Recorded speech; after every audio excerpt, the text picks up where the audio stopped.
De ahijado a delincuente.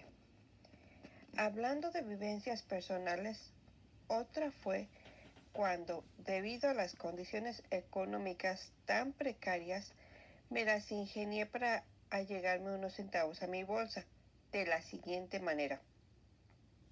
Cada vez que iba a la tienda de mi padrino Trine, observaba que la gente muy pobre como yo llevaba a venderle huevos de gallina, y se me ocurrió pensar, pues voy a visitar el gallinero de mi madrina Chonita, ya que es muy conocido cuando la gallina pone sus huevos, pues hace mucha alaraca y emite unos estridentes cacareos muy característicos. Así es que cuando escuchaba desde mi casa, distante unos cuantos metros, esa peculiar forma de la gallina de anunciar su doloroso trance, me escabullía a hurtadillas y me metía al gallinero, y agarraba nada más 2 huevos, uno en cada mano, y me los metía, o más bien los escondía, empuñando en las bolsas de mi chamarra, porque esto sucedía en diciembre. Luego me dirigía a la tienda, se los vendía fácilmente a Yolanda, la hija de mi madrina, y me daba unos centavos que para mí eran una fortuna. Con ellos me daba el gusto de comprar naranjas, dulces y las golosinas que estuvieran al alcance del producto del botín, como eran también las gustadas charamuscas, un dulce hecho al hervir el azúcar mezclado, creo, con agua y leche. Pero un buen día, no sé cómo se enteró mi querida madrina, y apenas iba yo saliendo del gallinero cuando aquí nada más se presenta la susodicha y me dice, saca las manos de las bolsas. Y ni modo, las saqué, y ahí estaba el cuerpo del delito. ¡Qué vergüenza! No me dijo nada, pero estoy seguro que perdí toda la confianza que ella había depositado en mí, sin contar, para aumentar más mi pena, que de recién nacido ella me amamantó, cuando mi madre sufrió una rara enfermedad, y debido a eso la consideraba mi segunda madre, y por supuesto le tenía un gran respeto, y más era el lazo familiar que nos unía. Lo bueno fue que a los pocos meses de estar en ese ir y venir a Control, Tamaulipas, por fin la Secretaría de Educación nos mandó al profe Chuy, Jesús Cepeda.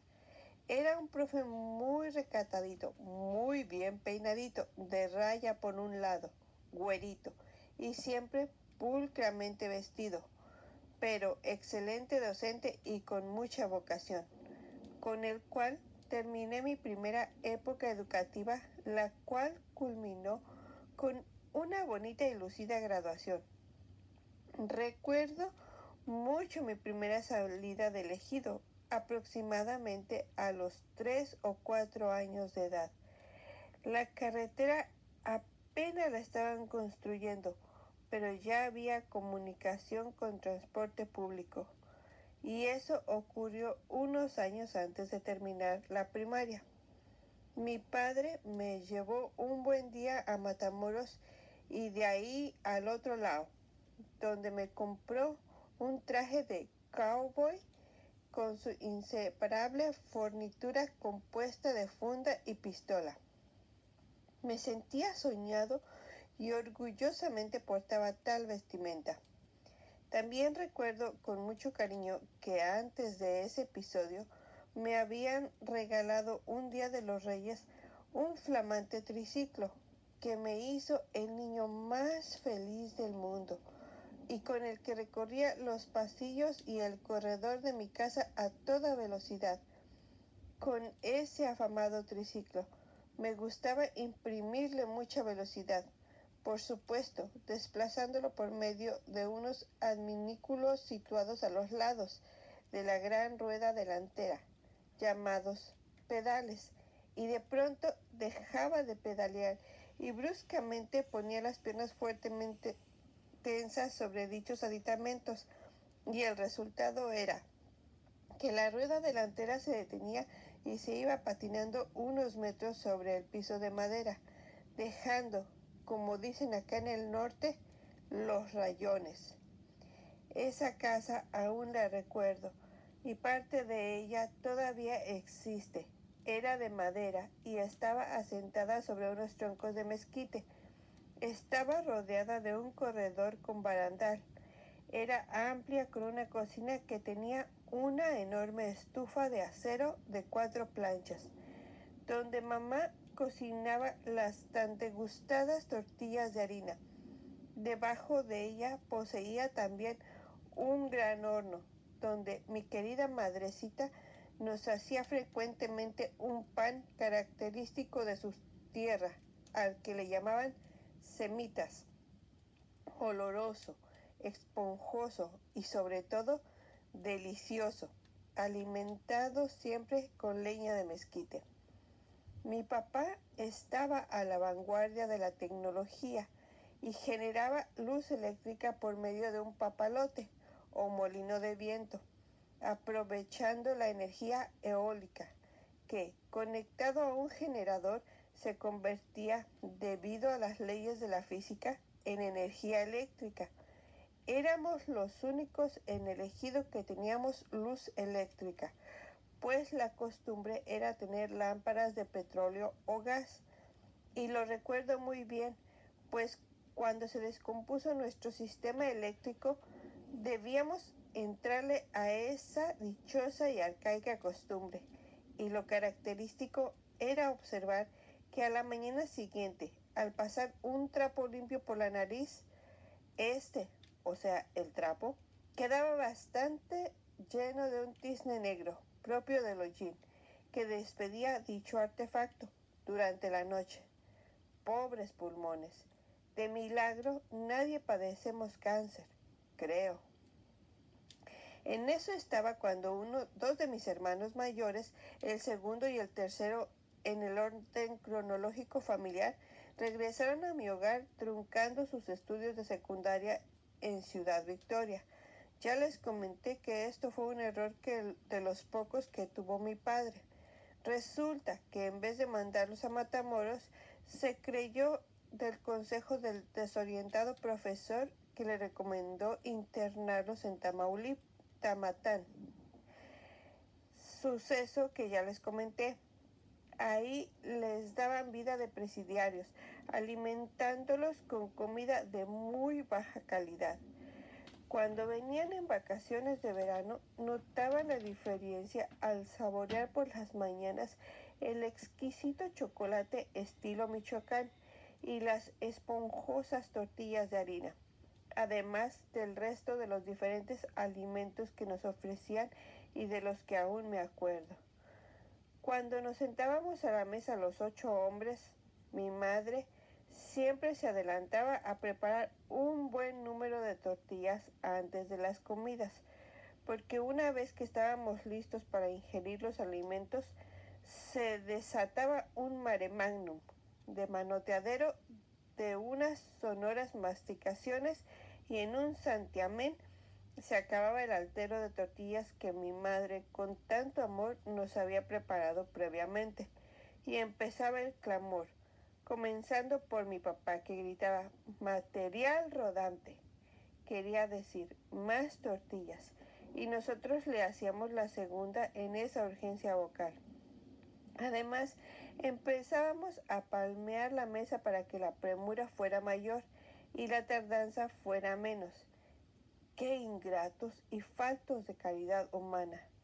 Pero así nos crió mi papá, y creo que ahí nació mi machismo y el abuso al sexo femenino.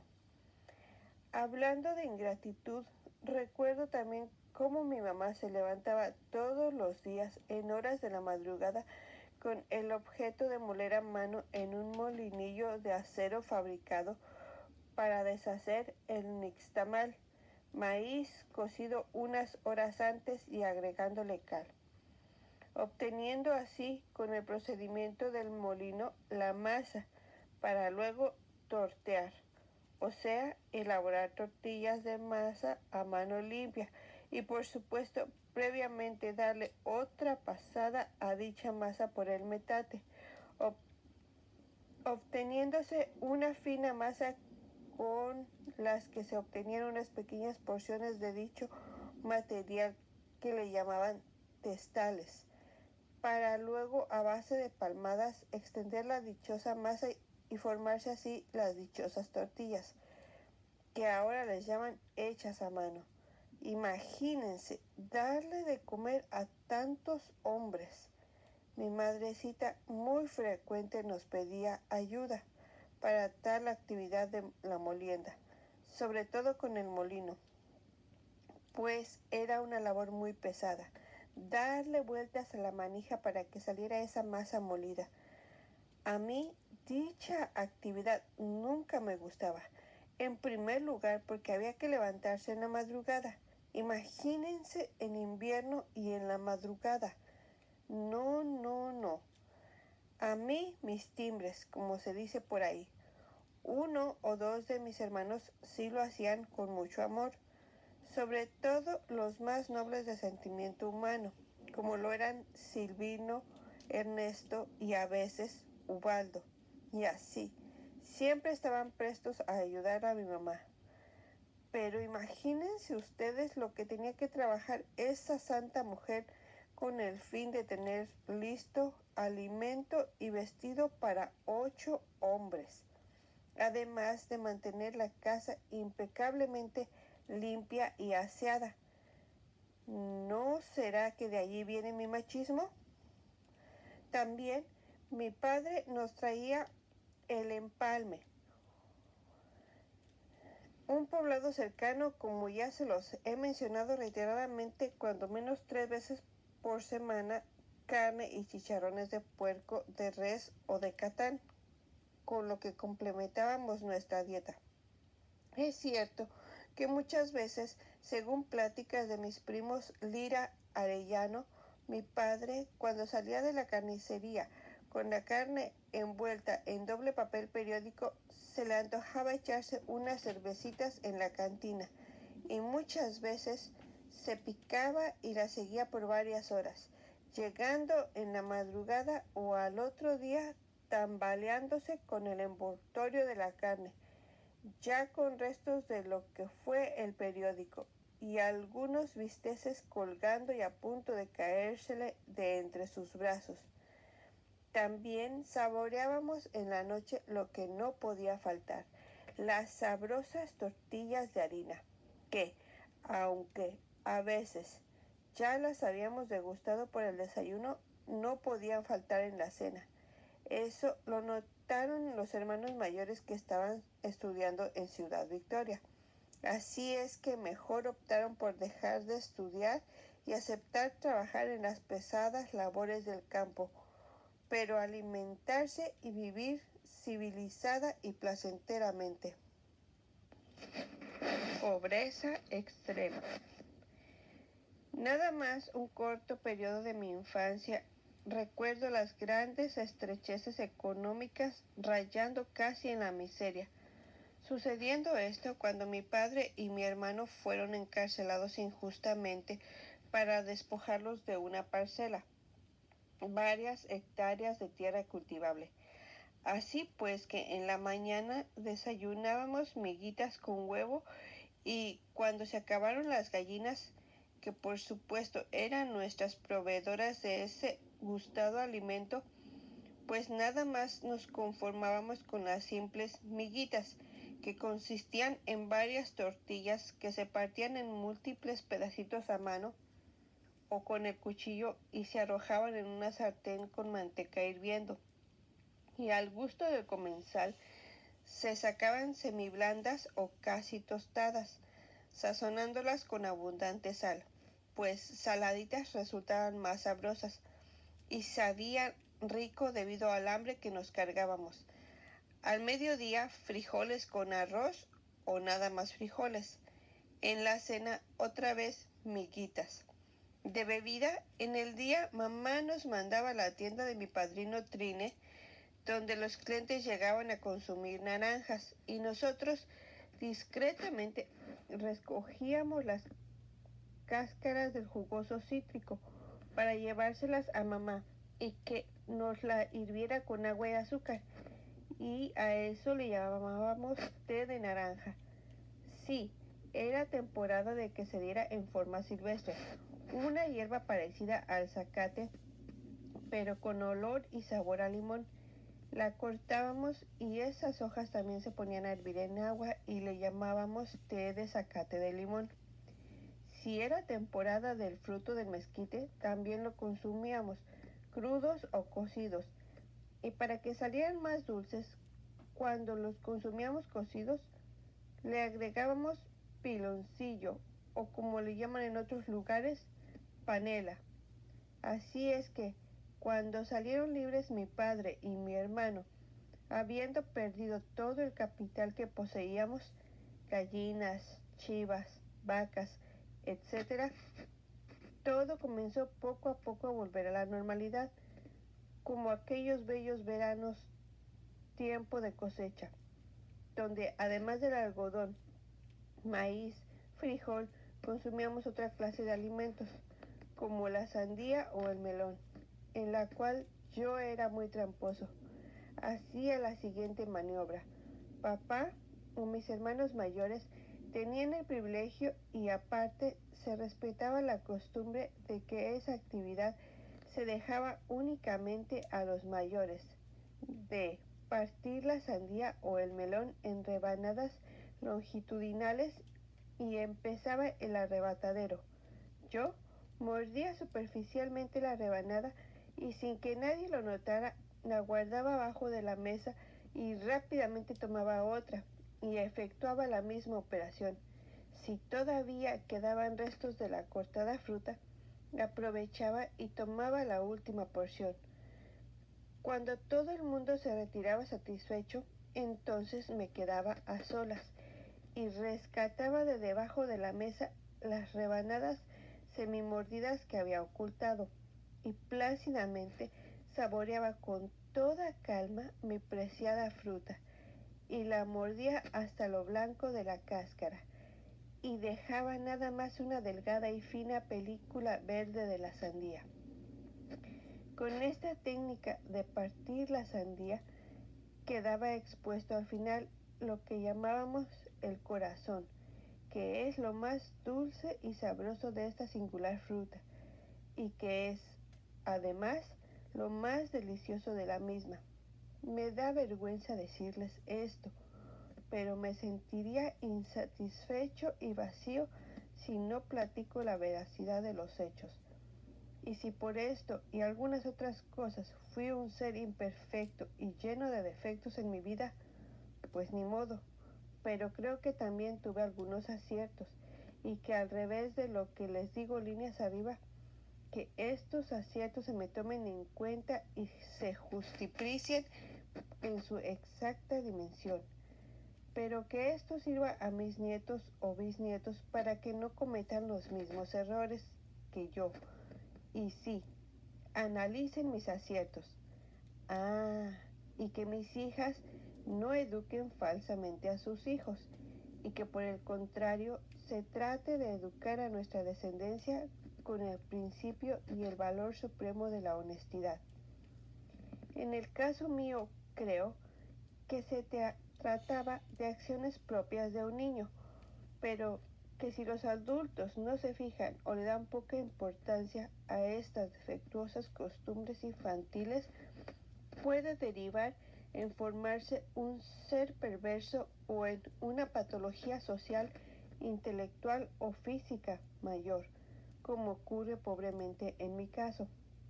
Aprovechando el tema, debo platicarles mi razonamiento en cuanto a la herencia familiar, cultural, costumbres, valores, etcétera, etcétera, que cada ser humano adquiere desde que se realiza la concepción. Cuando nace un ser humano, ya trae consigo todas esas características familiares que arriba les digo, de tal modo que cuando forma un hogar, se continúa y perpetúan estas formas familiares que les menciono. Esto se ve con más frecuencia en los varones. Si no, Véanlo haciendo un ejercicio muy fácil. Fíjense y comprobarán en la mayoría de los casos cómo existe mayor afinidad en buscarse a los familiares paternos. Así, tenemos que los que ostentamos el apellido Lira tenemos más acercamientos festivos y hasta me atrevería a decir que más afectivos. Aunque llevo también como segundo apellido Rivera, la relación familiar es muy poca con ese gran clan y no es la misma relación que con los Lira, pero estoy seguro que los varones Rivera se buscan con mayor frecuencia y calor humano entre ellos.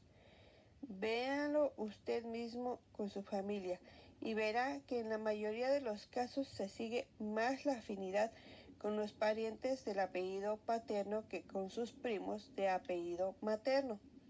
Lo veo en mis hijas, que apoyan a sus respectivos maridos en esta manifestación familiar y aceptan, tal vez sin darse cuenta, tal situación de sus cónyuges, propiciando más la socialización y por ende las formas y costumbres familiares con los consanguíneos de su adorado galán, en este caso los Juárez o los García, que es el apellido de mis dos yernos, y los Lira quedan en segundo término.